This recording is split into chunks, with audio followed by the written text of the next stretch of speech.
I'm Marianne Benetti, and I'm going to talk to you about summer pruning. Now, the way to keep your summer garden and your fall garden neat and tidy and have better blooms is pruning.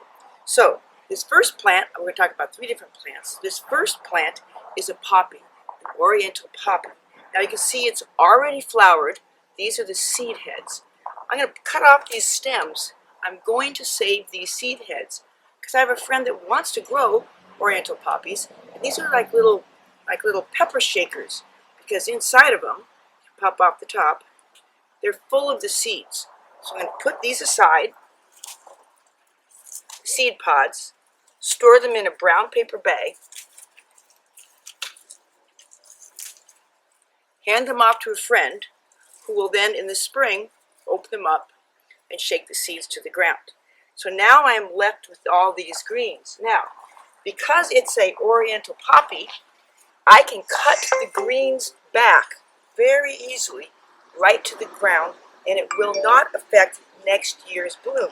So why put up with these messy leaves? I'm just going to go down low here, cut the whole thing back.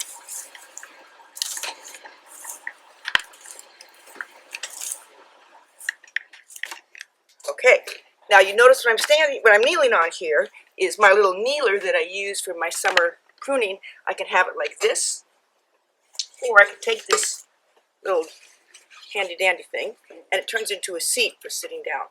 I got this from a company called Gardener's Supply. It's also sold at Costco. I think it's at Walmart.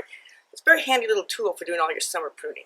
So that's how I summer prune my poppies, all the way to the ground, neat and tidy, and makes the garden look better, and it will not affect next year's bloom.